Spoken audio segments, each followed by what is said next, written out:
The Agenda with Steve Paikin is made possible through generous philanthropic contributions from viewers like you.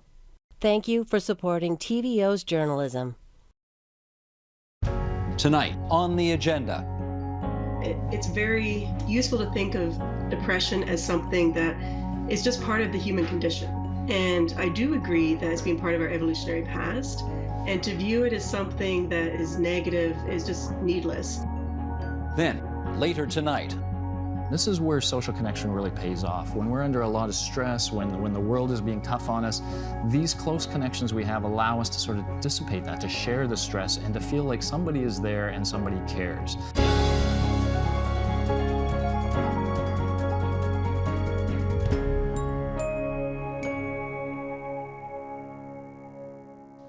The theory of evolution holds, roughly speaking, that over time, nature selects out the traits in a species that aren't helpful for it to succeed. Well, if so, why does something as not helpful, indeed often immobilizing and impenetrable as depression, continue to exist as part of the human condition? Let's get into that with, in Brighton, Michigan, Randolph Nesse, Emeritus Professor of Psychiatry at the University of Michigan and author of Good Reasons for Bad Feelings, Insights from the Frontier of Evolutionary Psychiatry.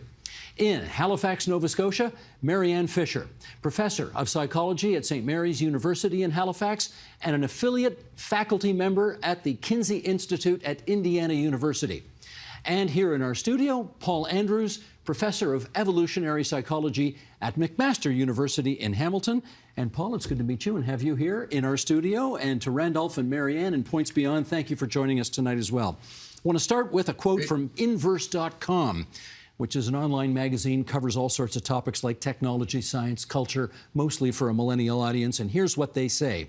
Depression is an evolutionary conundrum. On the one hand, it's the leading cause of disability worldwide. On the other, the genes that give rise to it have been around at least as long as modern humans have walked the earth. That means it must play a role in our survival. Okay, Marianne, to you first. An evolutionary conundrum is how they describe it. How would you characterize it? I think it's very useful to think of depression as something that is just part of the human condition. And I do agree that it's been part of our evolutionary past. And to view it as something that is negative is just needless.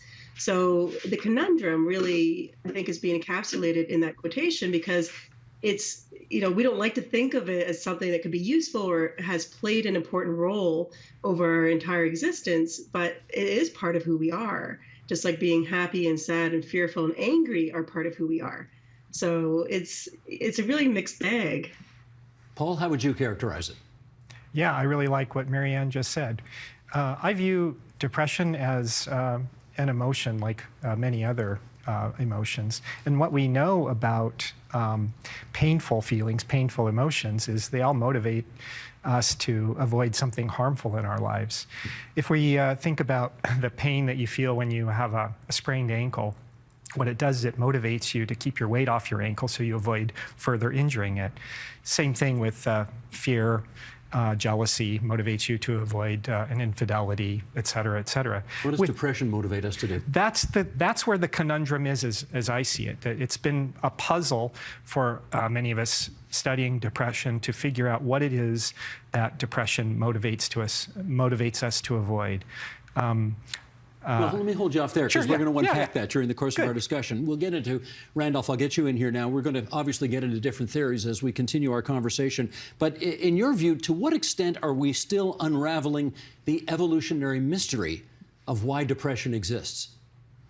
It's so wonderful to talk with my colleagues about this because we are right in the midst of trying to get this all straight. Everyone who studies depression has tried so desperately to find the bad genes or the spot in the brain or the neurotransmitter, and it's been disappointing. Everybody's calling for new directions, and I think we now really have one, and it's not something made up. It's the fundamental biological theory, and as Paul just said, we need to try to figure out why the capacity for low mood exists and why it's badly regulated sometimes. And just like he said, it's really mental pain.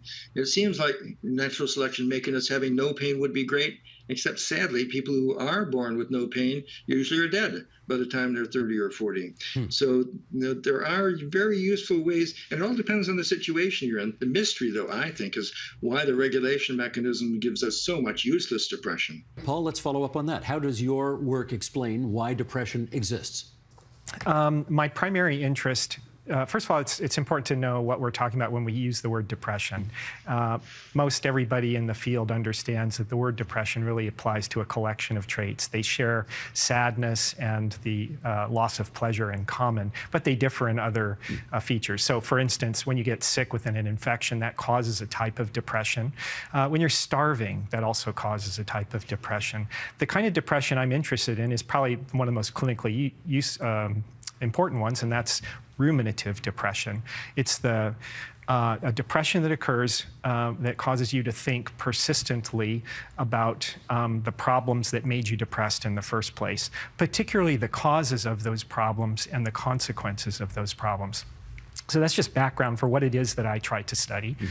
My research is basically showing that depression, rumination, these persistent thoughts, is a very useful thing.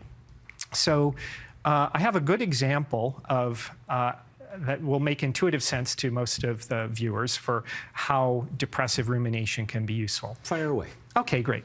So let's imagine that there's a physician who has made a very serious medical error, perhaps has hurt his patient, maybe even killed the patient.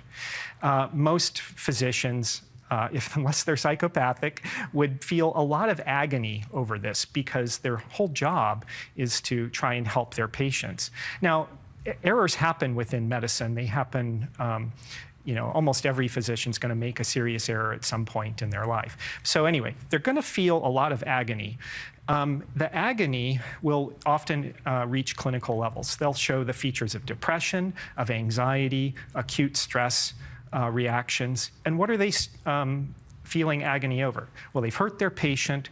They are worried about their careers, loss of reputation, possibility of losing their license. Okay, now that agony motivates them to do something. What is it that they are motivated to do? Hopefully to do better. Exactly. Actually, that's exactly what they're doing. They're trying to avoid making a similar mistake in the future. And so they go through an intense thought process that actually helps them learn where they got things wrong and to do better in the future. Okay, let me take that and put it to Marianne, which is, do you think that means that people that are prone to depression are more likely to become intellectuals or thinkers? I do. And I really like Paul's answer there, because we have to unpack, first of all, what we mean by depression. And I'm very glad that he took that stance, because that also falls in line with the work I've done. So we know that people with low levels of depression, for example, tend to think very critically. They tend to break a big situation down into smaller, maybe achievable steps even, which sounds a bit counterintuitive. But they're able to see things in a much more realistic manner. And they don't have that level of optimism that can be great in terms of how it feels, but it's also quite blinding.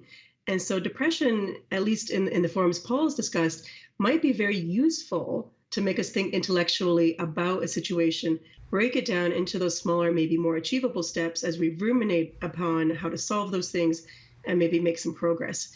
And so I really like that sort of framework, and I find that it fits well with the research overall, in my opinion.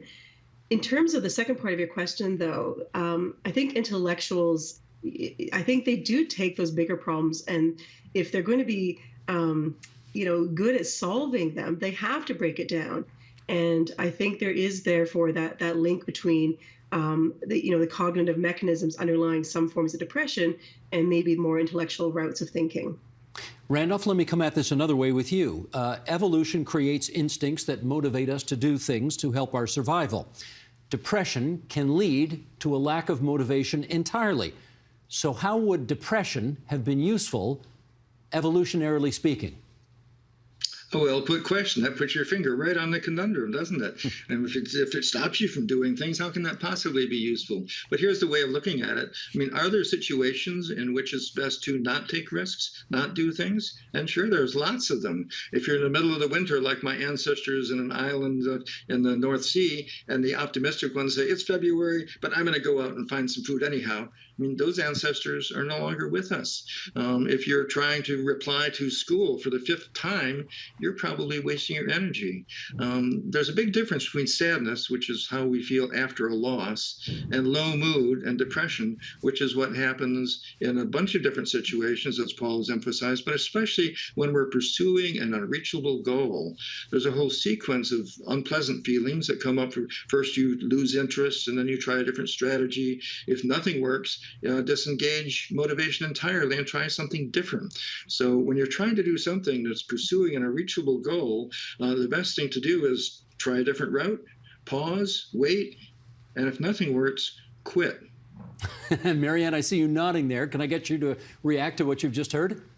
Randy, that was so eloquent. It's exactly that. I have a lot of students, and when I teach about depression and mood in my evolutionary psychology course, a lot of them say that they want to have this fantastic occupation and they have this huge career goal.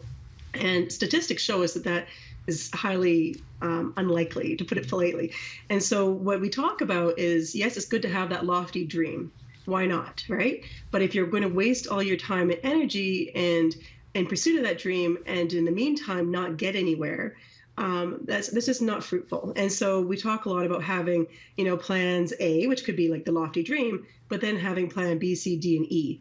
So you have your fallback plan, you have your less desirable plan, you have maybe your more achievable, immediate feedback, get some money in plan for occupations.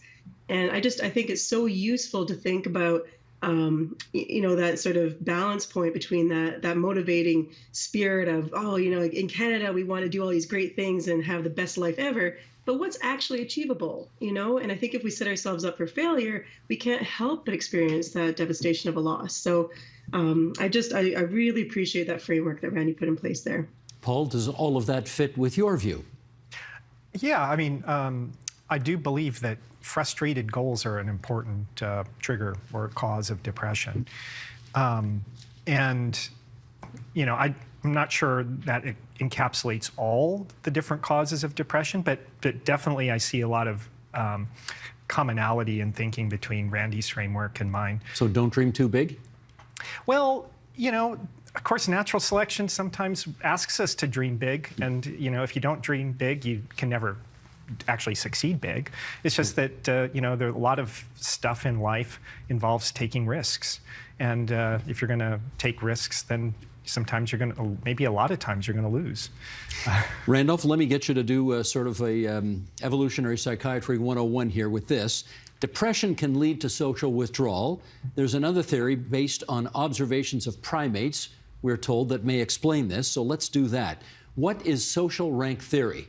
A fellow named John Price, a wonderful psychiatrist in the UK, studied chickens, and he noticed that the chickens who lost a pecking order battle, who kept on fighting, got beat up really badly. And he pointed out that it was really best for those chickens to quit fighting. Then he did the same kind of study with monkeys, and he watched a monkey after it was taken out of a cage where it was with the females, and guess what? If it lost a battle and kept trying to fight, it got beat up pretty badly. So he came up with this idea of involuntary yielding, which means thinking badly about yourself and excessively badly about yourself in order to not keep on struggling in a status kind of conflict. And I think this is one of the situations that's very germane to depression.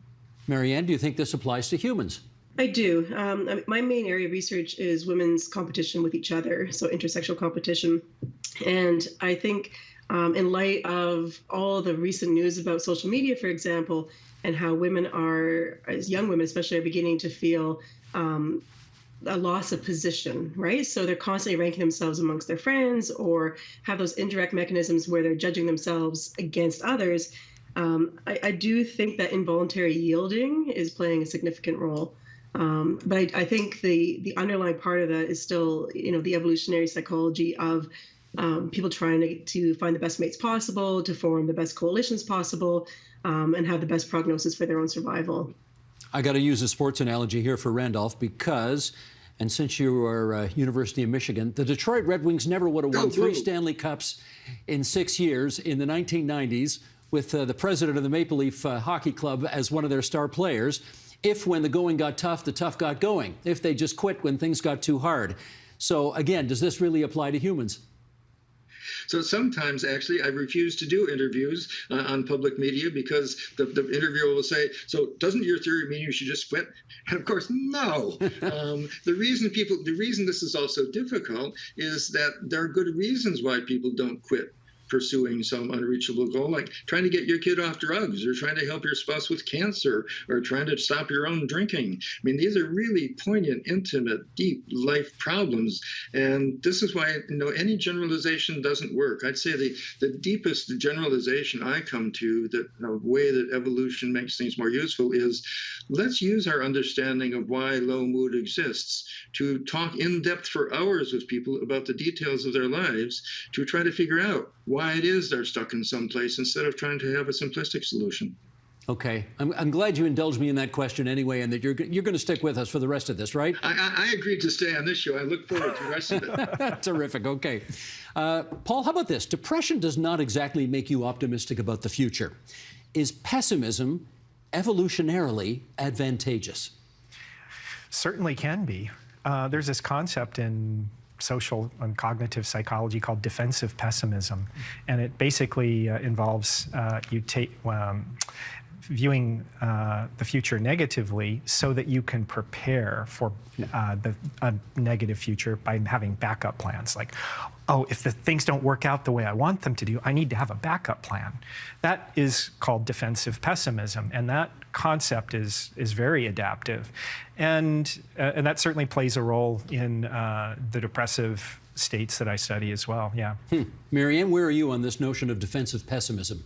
I haven't thought of it in terms of that, but I would say that, first of all, I'm an optimist. So this is really quite amusing to me in a way, because I believe in the goodness of people and all that great stuff. But pessimism is very useful. The rose-colored glasses have come off. You see things how they really are. And I think if you have a really good, firm idea of what sort of situations you're facing, and that might be there for pessimism, you're much more likely to be able to come up with a practical solution. So as I said, I haven't thought about it in terms of defensive pessimism. I like that idea, but I do think that pessimism often leads to much more constructive problem solving. Randolph, how about you on that? So most of us, like Marianne said before, are optimistic most of the time. And when we're in the midst of doing something that isn't working, at some point it becomes better to not be so optimistic blindly and to be more realistic about the options. While you have the floor, let me try this with you. There's a long list of great thinkers and artists who have suffered from depression over the years. Do you think there is a link between depression and creativity that would explain why it has persisted over our evolutionary history? So that's an open question scientifically that I look forward to other people continuing to pursue. On the other hand, if you look at how many people want to write a novel and how many people want to break into big time rock and roll and all the rest, it's lots and lots of people. And how many people keep going and keep going and keep going? Very, very few. The only people who actually make it to the top in many of these fields are the ones who fail over and over again and keep trying. And guess what? That's the kind of situation that makes it likely that you're going to be depressed. So it might be more direction the other way, where pursuing grand goals, despite all kinds of obstacles, ends up causing depression. And that's one reason why a lot of very creative, successful people are depressed. Paul, can I get your take on that? Yeah, I like a lot of what Randy said there. I mean, the origin of the hypothesis that I conduct research on really isn't a modern one. It's an ancient one. It goes back to the ancient Greeks. The idea, really, that depressive thinking is careful, methodical, analytical, and often creative. Theophrastus, who was a student of Aristotle, said that all great thinkers are likely to become melancholic. And really it shows its greatest manifestation over history around the Renaissance. I mean, the classic play of Hamlet by Shakespeare Shakespeare in that play plays with the two different ideas about depression. One, it's a mental disorder that disrupts your thinking, and also that it's a source of careful, methodical, scientific thinking. Hamlet in that play ends up using his depression to figure out how his uncle actually killed his father. And Shakespeare is very clear about that. Anyway, so that idea of creativity and analytical thinking and being tied to depression has a real ancient history. So while I agree with Randy, we should be doing a lot more research, I just want to point out that's an idea in our culture that has existed for a long period of time. Marianne, do you want to weigh in on that? Both people have said something really useful here to me. So, Randy's point that science still has a long way to go. Absolutely. I fully agree with that. And I also, I think it's important that we do recognize that culturally we've made that tie between like the tortured soul and great works of creativity. But I would say that, being creative, I think, involves that throwing risks to the wind and just going for it repeatedly and facing failure in most instances repeatedly. And I don't see how that can lead to a happy state of feeling. It's just, I think you'd have some low mood as a result of that constant feedback that it could be to do with failure. So all the points raised, I think, really have a lot of merit there. Well, I know we are sort of discussing, as the title of Randolph's book would suggest, that there are good reasons for bad feelings. But having said that, is there a danger here, and Randolph, maybe you could start us off in this, is there a danger here of missing the obvious fact that depression is still a very debilitating disease, and it is more often than not a bad thing? Can we say that? I'm so glad you brought that up, because some people misunderstand my point and imagine that I'm saying that depression is usually useful. I'm not. In fact, even when the mechanisms in the brain and psychology are normal, most depression is not useful, and there are complicated reasons for that. So there are two chapters in my book, one about depression being useful, and the other is called When the Moodostat Fails. And a lot of people who have that depression, it really is a brain or psychological problem. It is a disease. So it's so important to try to make that distinction. I think you can only make that distinction, however, if you get into the details of a person's life as an individual, in addition to their genes, hormones, and all the rest. Paul, how about you on that? Well, this is where Randy and I will probably agree to disagree. I mean, that's allowed here. It's allowed, right? Good. Well, I believe, along with many other researchers, that our current diagnostic criteria for depression tends to pathologize many normal emotional experiences. I don't think that for most episodes of depression, even severe ones that last a long time, that there's anything really going wrong in the brain. Now, that doesn't mean that all episodes of depression produce adaptive or useful outcomes, but that's also true of just about every emotion. I think Marianne said that earlier on in this talk. How many times do we get angry and it gets us into trouble? Or we experience unrequited love, which is almost by definition a useless waste of time, right? But those are all part of normal human experiences, and we don't need to invoke any sort of disorder narrative for explaining that. So do you see this more as disorder or as adaptation? I believe most of it is adaptation. But that, again, I just want to say, doesn't mean that I believe that all outputs of that adaptation are adaptive. I mean, again, I think almost every emotion produces maladaptive or harmful effects under certain circumstances. I don't know if Randy would agree on that or not. I'm going to ask him, okay, because I feel an obligation to let him have a chance to come back at you, so go ahead. So the missing middle of this is whether normal mechanisms can give rise to a lot of useless anxiety and depression. I talk about something called the smoke detector principle. We all put up with smoke detectors that have false alarms because a false alarm is cheap, and not having an alarm when there's a big fire can be fatal. And so the system is set that way. Likewise, our brains are set that way. So there's a whole lot of very painful responses that are useless but normal. Marianne, do you want to break the tie here? I don't know if I can, because for me, one of the issues is how we're defining depression, obviously. So from my understanding, when we talk about more to do with low mood and smaller, shorter term bouts of depression, I would view that more as just part of our daily human experience. So just like another emotion, it's just an adaptation to our situation. Failing to recognize that something is causing you harm or is interfering in your relationships and so on would have dramatic and really negative costs to you in terms of evolutionary history. At the same time, I think, especially within longer-term depression or other situations, there could be more at play, especially biologically. So I don't really have a tiebreaker addition here. So sorry about that, but I really think that it comes down to how we're thinking about depression. No, you can't blame me for trying to stir up a little trouble here, can you? There we go. Great. Let me quote the science writer Robert Wright, who said, "Evolutionary psychology reminds us that we were not designed by natural selection to be enduringly happy or contented." Okay, that's the quote. Is one of the big takeaways here that evolution really doesn't give a darn about our happiness? Randolph, what do you say? Absolutely, and it's so sad, but we should pause here. It's a miracle and wonderful that so many people can be pretty happy much of the time. I mean, we should just pause and just be thankful that that's actually possible. If we watched, I would say mostly American, but occasionally Canadian cable television, we would never come away with that impression. So you sure you want to stick with that? I'll stick with it. Yes, indeed. Okay. Just see your friends instead of TV. That's it. Marianne, you want to follow up? That was great, Randy. You know, I view people basically as strategists and opportunists, and you know, we're all striving to be happy. We're all striving for what's best for ourselves, you know, to some degree, and best for our family, and maybe best for our kins and allies and friends and so on. But evolution itself doesn't care. I feel it's really, you know, happiness, I think, is part of our evolutionary history because it's a way of signaling to us that we're doing the right thing.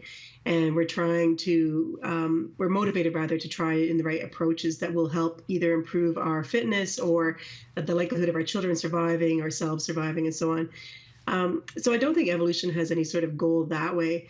But I would say that it is really, as Randy pointed out, a miracle that most of the time, most of us are fairly content. And that is remarkable.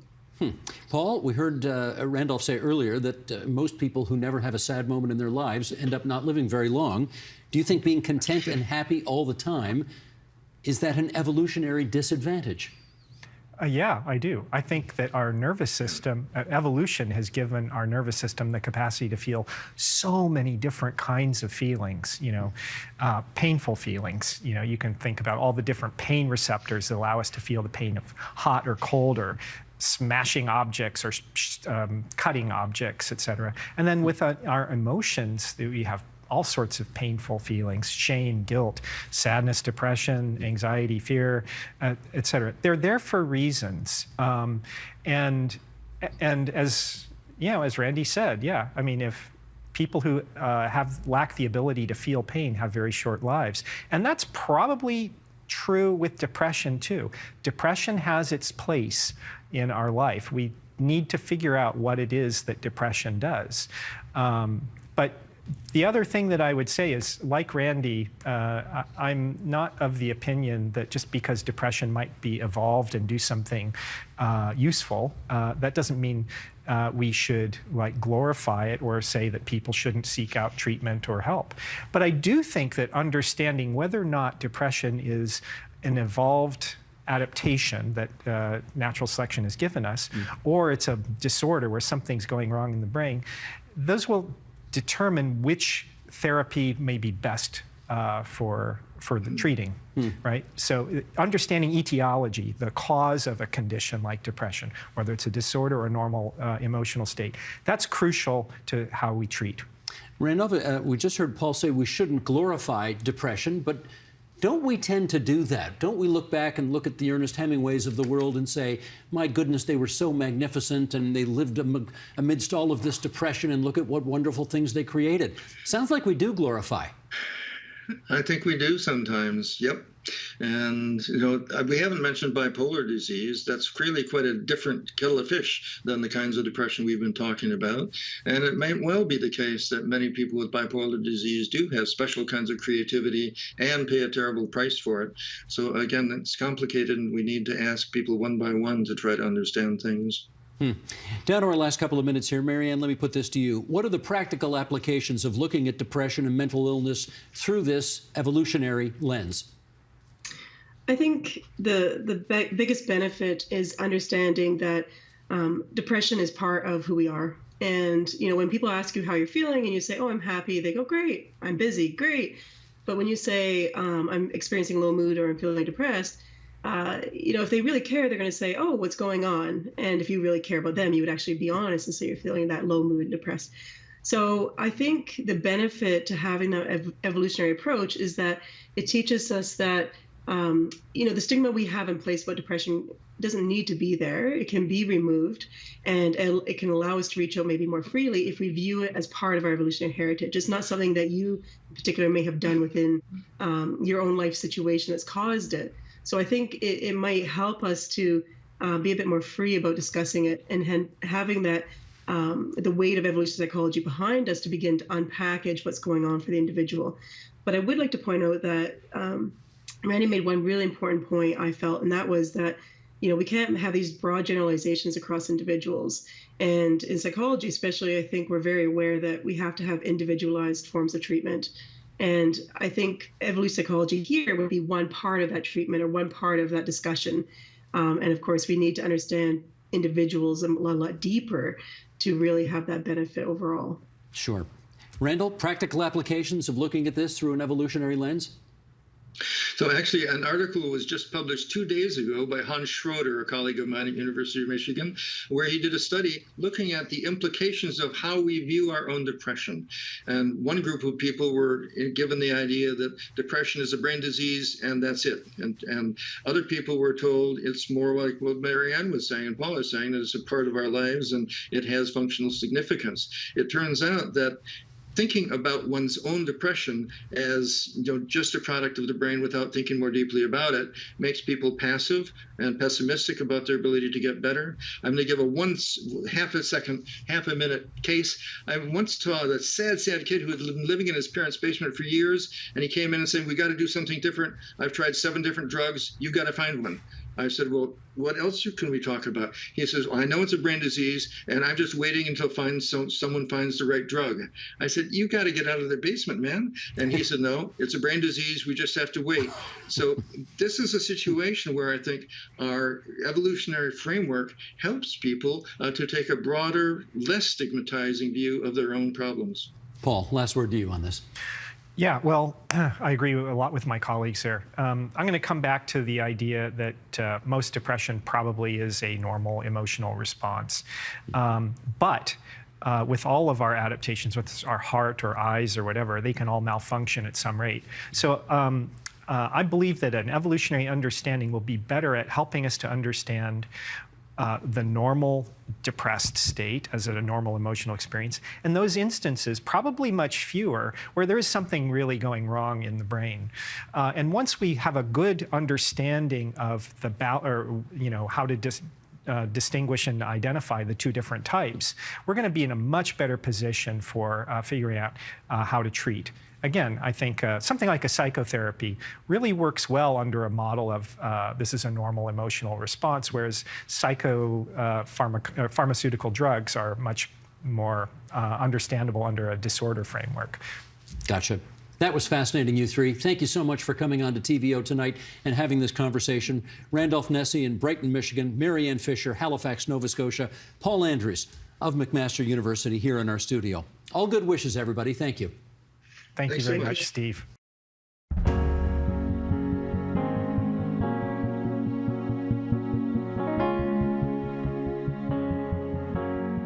Maybe one of the very few silver-ish linings of the pandemic is that it became much easier to talk about loneliness when people were isolated and literally socially distant. And that's good, because even before COVID, there was mounting concern about a loneliness epidemic. That was raised again recently by the American Surgeon General, who called for a national strategy there on social cohesion and connection. With us on what they're seeing here and how to tackle loneliness, we're joined by Pete Bombaci. He is founder and executive director of the not-for-profit Gen Well Project that aims to be a Canadian-led global human connection movement. David Kepis is here, CEO of Companion Link, a registered charity that connects isolated people, particularly seniors, with volunteers for social connection. Miriam Amder, founder of the 52 Friends Project, which is on a mission to reduce the stigma around loneliness and prioritize friendship. And Steve Jordaens, professor of psychology at the University of Toronto, Scarborough. And it is great to have all of you around our table tonight for what is, sadly, a very timely discussion. And I want to set it up, if I can, with the following graphic. How lonely are we? We asked the question. 60% of Canadians are feeling somewhat or much lonelier since the start of the pandemic. 40% of Canadians say they want to have more friends. 77% of people who have poor self-rated physical health are also lonely. There's a connection there. Let's do some more. Gen Z or Z, depending on how you want to pronounce it, mid-teens to 24. That's the loneliest generation today compared to all the older generational cohorts. Those who greeted strangers at least once a week were almost 3 times more likely to be happy. All of this data, incidentally, from the Canadian Social Connection Survey from the year 2021. All right, let's find out about what all of you do. David, Companion Link is what? So Companion Link is a charity that matches volunteers one-on-one with socially isolated seniors. And at its absolute core concept is the goal to just make a friend. You can't put a value on the feeling of being valued, and to have someone who knows your name, who wants to hear from you, who wants to pay attention to you. And it's something that, as you just noted, we are all, but certainly from my perspective, seniors in particular, are lacking today. 52 Friends is what?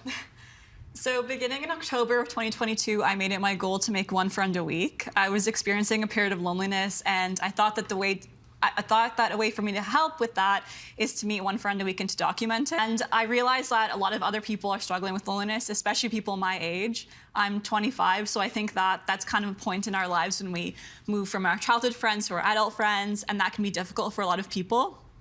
And so I started 52 Friends with the goal to raise awareness around the loneliness stigma, because I think that a lot of the times we see loneliness as a weakness when it shouldn't be. And also to encourage us all to prioritize friendship, because friendship is really an important part of our social health, and we often put it on the back burner. It's a neat idea, one friend a week. Where do you from? I really like meeting people and documenting stories and meeting strangers. So I thought that would be a cool way to do it. And it made me more comfortable meeting people. I think it gave me this platform where I could easily reach out to someone and say I'm working on this project and document it that way. Great. Pete, Gen Well is what? Gen Well is a human connection movement. We're Canada's human connection movement, and our mission is to make the world a happier and healthier place by educating, empowering, and catalyzing Canadians around the importance of face-to-face social connection for their health, their happiness, their longevity, and for the betterment of society. And we do that both on a national scale through daily postings of tips, tools, ideas, and research on our social channels and website. But we also work in workplaces, in classrooms, in communities, educating people about the importance of their social health, which has a positive impact on their mental and physical health. Well, I can tell you all, and our viewers and listeners as well, that the catalyst for the program you're on right now is this guy sitting right here, who's been a guest on our program many times in the past. But you thought this was a particularly good time to revisit this issue. How come? Yeah, well, I mean, during the pandemic, I was trying to find ways to help, and I knew everybody was very anxious, so I created a free course to help people understand anxiety and manage it. But I was also routinely in the media giving tips and suggestions about what people should do. And one of those tips and suggestions, a big one, is social connection. The research is just so clear on how powerful a tool this is, literally to bring people happiness, to help their physical health, health, to help their social health. Well, it is their social health, sorry, their mental health. Those three things we can kind of consider all tied together, and the social health really feeds the other two. So I'm sort of coming at it from a scientific perspective. What scientists really need are people that are taking this data and mobilizing it and bringing it to the people that need it. And all three of these people became heroes to me. I was sort of, during the pandemic, I've been looking for heroes, and I've been finding them. And so any chance to work with them and to support what they're doing, I'm there 100%. We know that during the pandemic, it was a really, really tough and you might even say awful time for so many people in terms of human connection. Now that the pandemic is, I don't want to say over, but shall we say more manageable, more under control, are we coming out of that? Well, I mean, there's a bit of a hangover, a bit of a shadow, I think. I mean, it was a long enough period of time that people have sort of restructured habits a little bit. There's also the potential of fear that's come out of the pandemic. We associate a lot of anxiety with close proximity to other people and such. And so, you know, I think it was an issue, and Pete can tell you this well, before the pandemic already, but I think the pandemic has just sort of exacerbated it more, and especially, as you suggested, for those younger people who are, I think, really struggling now. Do you see that, Pete? Because I got to tell you, I do notice, as odd as this sounds, many people I bump into have kind of forgotten how to have face-to-face contact. They've spent so much time on their devices over the pandemic, they've lost the skill of interpersonal connection. You see that? I think we can see this just when we think about not going to the gym for a period of time. And what's it like when we go back to the gym that first time? It's not so easy. And so I think what we're seeing is people have gotten set in new ways, you know, whether that's binge watching TV, whether that's on your digital technology, whatever the other solutions were to help us cope with 2 years of being masked up and locked down. Now we actually have to help people. And this is really what the movement's all about, which is the solution to our disconnected world should not be a medical one where we wait until people are lonely or sick before we try to help. It's about awakening all Canadians, 38 million of us, to say, hey, you can be part of the solution. And it starts with saying hello to a neighbor, saying hello to somebody that you walk by as a stranger, talking to old friends, to old colleagues. We can all be part of the solution. But I think the first step is educating people just on how important this is, which research now says it's more important than exercise and as important as eating well. Have you found, I mean, you're the youngest among us here, and have you found that some of your friends have kind of lost the skill or forgotten how to communicate with each other? I think so. I also think that happened to me, and that's why I started the project. Because we were spending all this time at home, working from home, only really talking to one another over text. And I think that we lost the ability to be able to have in-depth conversations and have quality conversations. And I've noticed that among my friends, and I think that's why our friendships have weakened, is because we lost the skill, and then we start to think that we don't need to work on it, that we just comfortable with the way that we're living. Now I got to ask you how we get out of it, because, and I assume, well, let me play a little gender politics here. I appreciate the fact that you think it's a great idea that we should all go out and try and meet a new friend a week, and the health benefits that will come from that. But there are obviously, there will be women who are watching this right now who will say to themselves, I'm not really comfortable with the idea of a guy who I don't know just sort of getting in my personal space and saying hi to me in public. I know they think they're being friendly, but, you know, we live in a different era nowadays. How do we figure all that out? I think that you need to have tact in all of your interactions. So just important to think, like, what I want, just be tactful, I think, and be mindful of other people's space.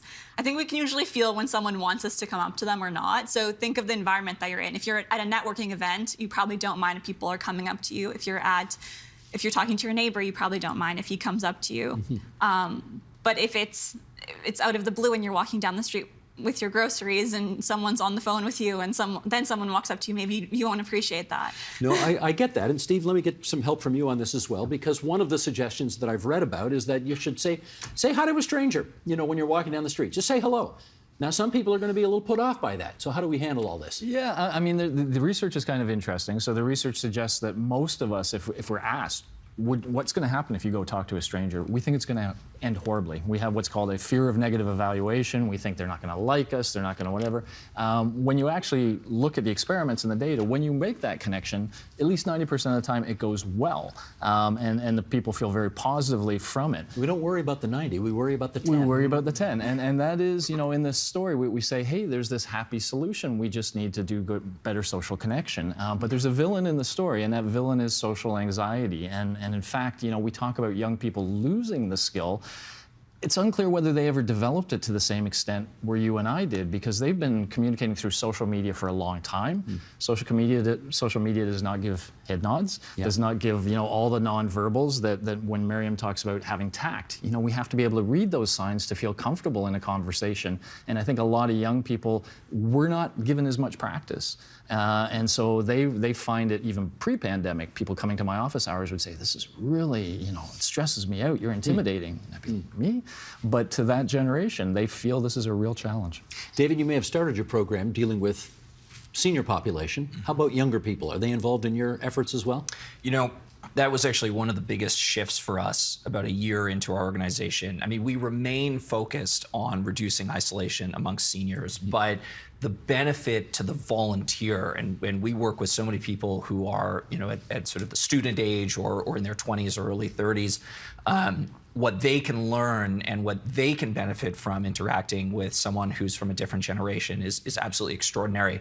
I have spoken with, I'd say, probably every single one of our volunteers, and I always ask them, you know, why do you want to work with seniors? And many of them come from, our overwhelming majority of volunteers are women, and I'd say the majority are women of color from Southeast Asian or Asian backgrounds, and they will say to me, well, I grew up in an environment where there was a greater role for elderly or seniors. There was a more multi-generational. It's bizarre to me not to have this in my life, and I would love to volunteer and make those connections. And that tells you, I think, everything you need to know about what the benefit as a young person of making that connection can be. Steve, what if you're a lone wolf? What if you're a deeply introverted person and the notion of that kind of contact with strangers is just absolutely outside your comfort zone? I mean, our notion of introverted, extroverted is often like how much do you crave, you know, rich social interactions. But if it gets down to how much do you need some close social interactions when the chips get down, and this is where social connection really pays off. When we're under a lot of stress, when the world is being tough on us, these close connections we have allow us to sort of dissipate that, to share the stress, and to feel like somebody is there and somebody cares. And even your deepest introvert needs somebody there who cares. When you lose that, that's when you really feel totally isolated. So, you know, it's true they may not crave as much social interaction as somebody else, but they certainly need it as badly as everybody. When did you start 52 Friends? I started 52 Friends end of October. End of October of last year. Yeah. So you're not, okay, so you're a little more than halfway through? I'm at friend number 30. You're at 30, okay, Yeah. so that makes sense. Of your efforts to make new friends, how many times have gone well? How many times have not gone well? I think it's gone well in my case because I think I'm tactful, and because I reach out to people who I may have lost touch with, or people who run in similar social circles. So I think that I've been tactful and intentional in the people that I reach out to. But I also know that there's this idea that I'm collecting friends, and I don't think that's true. I think that the research shows we only really can have 3 to 5 close friends, and 1 to 2 what they call soulmates. So soulmates is someone you can text and say, I just had coffee, or I'm going to the grocery store. And so we don't need 52 friends, but it's really nice to be able to expand our social circles and be vulnerable and practice reaching out to people. Well, that's the thing. Most, I don't know if I can use this word, most normal people fear rejection when they reach out in the kind of way you're talking about. Do you not? No, I also think it's like the more times you do something, you increase your chances of being successful. So maybe I'll ask 10 people and 1 person will say no, but 9 people will say yes. So I'm not going to focus on the 1 person who said no. That's the 90-10 theory. There we go. Well, I think Miriam's called something out a couple times, and it's part of everything that David's doing, Miriam's doing, and we're doing at the Genwell Project is giving people permission. So Miriam has her project, which allows her the confidence to say, I'm going to reach out to you because I'm doing this project for 52 friends. David has it because I'm reaching out because I'm part of this program that's trying to build a more connected senior in Canada. Well, if we all can create, and this is what the GenWell project, we're educating people, but also throughout the course of the year, we have GenWell weekends, we have Loneliness Awareness Week, we have a lot of catalytic moments that give people permission to say, you know what, today, Steve, you could talk to your neighbor that you haven't spoken to before, or you might try talking to a stranger, because sometimes we need that little boost that says, okay, it's like St. Patrick's Day, I wear green every year. I have some Irish blood in me, but the rest of the year I don't wear green. Why is it one day of the year I'll put on silly hats, wear green, put buttons on, and drink green beer? Because somebody gave me permission to do it. And that's what GenWell is trying to do, is create that permission so that people understand why, and then give them the opportunity to make it happen. Steve, if I may add as well, I think that there's maybe a myth about what a socially isolated person might look like, that, they have nobody in their lives, they're only at home. But I think, to Steve's point about perhaps the degradation of the way that we interact caused by social media, their loneliness can look very, very different. I think about, I had a senior reach out to us back in December, self-identifying as, I am completely isolated. I would love to be part of your program. And I called her the next day, and we got to chatting. She has family. She has kids. Now, they don't live in Canada anymore, but they call her occasionally. She had a very successful career. I got off that phone call thinking, my goodness, like, this person sort of quote unquote did everything right, and yet they still had the courage, which many people don't, to say, I need more than this. I need more friends. So, to the point about the richness of having that network and being able to engage with strangers and building that out, it is so important, even if you might think, well, I have a couple of people. It can be more than that, and oftentimes must be. Can I follow up with you on that? Of course. Was she able to tell her family that, yes, you FaceTime me every couple of weeks, but that's not enough? You know what? I haven't asked her what her comfort level would be with reaching out to her kids to ask them to do more, but I can tell you, as a son, as a grandson, I think I certainly feel this way. I'm sure a lot of people do. You can always do more. You can always be calling your mom, your grandfather, the folks in your neighborhood. One of the things that I would love to share with people watching this program is, so much of what you can do to combat isolation and loneliness can start at home, and can simply be reaching out to those loved ones in your network or in your community. And we definitely can do more. We should, I think, make the distinction, Steve, here between being alone and being lonely. Solitude versus isolation and loneliness. Right. What's the difference? Right. I mean, solitude can be very beneficial. There's a lot of people who find when they spend some time just by themselves, you get away from everything, you get the good thoughts, the good deep reflections. Sometimes life-changing moments happen when we're in that deep solitary reflection. Loneliness is more like hunger. It literally is our body telling us there's something we need. We need that social connection.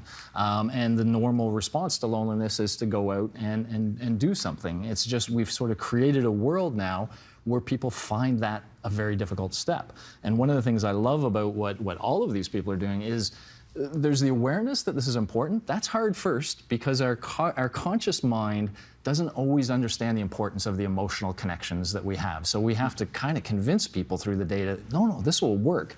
But then we need to give them the practice, because they have difficulty really learning, how do I reach out to somebody? And there are easy tips. I will mention one thing now, which is just something called active listening.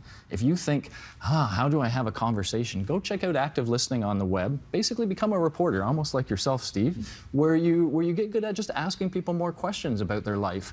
And we love that. We love people who are interested in us. And it's very easy to start a conversation in that kind of mode, find the points of connection, and then take it from there. And so it's kind of like, you can get out of this. There's that anxiety, but we can get you by the anxiety and bring you to that more comfortable place. Miriam, this notion of alone versus lonely, have you experienced this? Definitely. I think that we need to learn to be alone, and that being alone can be really beneficial. I also think that sometimes when we're struggling we have this idea that we need to separate ourselves from everyone and just suffer by ourselves, when we can learn how to be alone if within the context of other people. We can only discover ourselves within the context of other people, is what I mean. And then so once we learn how to be with people, we can learn how to do both at the same time, is what I'm trying to say. Is you can also enjoy your time alone, enjoy your solitude, and enjoy your time in relationships. Right. All right, in our remaining moments here, let me just take everybody down the road. If we all follow your advice, let's say we all just take that extra step, we make that effort to talk to that stranger, we try to make some new friends, we try to stay in touch with our senior relatives and so on. Steve, take us 5 years down the road. What does society look like? I mean, we know how polarized society is right now, and that's caused by a lack of trust, a feeling that that person is other, different, etc. What social connection does is tear that all down. It literally, the more we interact with others, the more we understand them, the less we fear them, and the better we're able to have good communications with them. So, you know, a lot of the things that we all gnash our teeth at when we look at society today, this is the path to making it better. Pete, what does our society look like 5 years down the road if we do more of what you suggest? Even as you asked the question, Steve, I became happier. I became motivated because the aspiration is to do just that. And what I think it creates is happier, healthier individuals, workplaces, communities, streets, homes, classrooms, and everybody starts to feel a greater sense of connection. And we know that the research says that when you have that sense of support and that sense of belonging in your whatever that group is, that you are happier and healthier, and over time that will affect all of us. So I think it's a beautiful aspiration, and I think we can make the world a happier and healthier place. David, I happened to be in on a Zoom call yesterday with the former United Kingdom minister responsible for loneliness. You know, they appointed one in the recent government. And she said being lonely is as adverse to your health as if you smoked 15 cigarettes a day. Yes. So take us down the road. What does a better society look like? Yeah, I mean, and I apologize for perhaps being the pessimist on the panel. I mean, the scale and scope of the problem is quite dire. I mean, if you look between, say, 2015 to 2035, as a percentage of the population, people older than 65 will go from about 1 in 6 to 1 in 4. And if you are socially isolated at 65, you can expect to live about 3 to 5 years fewer than somebody who has a nourishing social life. One of the things that we say at Companion Link is, you know, let's give those years back. I absolutely adore all the initiatives and work that everybody around this table are doing, but I so fear that the steps that we're taking, you know, we need to go much further to address that problem, because the scale is truly enormous. We got 20 seconds left for you to tell us where you're going to find your next 22 friends. I think that kind of playing off of what we're just talking about is we need to be a friendlier collective. And I think when we're a friendlier collective, it's easier to make friends. Perfect. So that's how I'm going to find them. That's great. I want to thank all of you for coming onto our program tonight, starting here on the right side of the table, David Kepis and Miriam Amder, and on the other side of the table, Pete Bombaci and Steve Jordans. Really important, timely conversation. Thanks for coming in tonight, everybody. Thank you so much. Thank you, Steve. Tomorrow on the agenda. I think that the milestone expectations go beyond their parents. They're getting reinforced in society, even through their friends and extended networks. So the pressure that students are feeling is real. That's tomorrow on the agenda.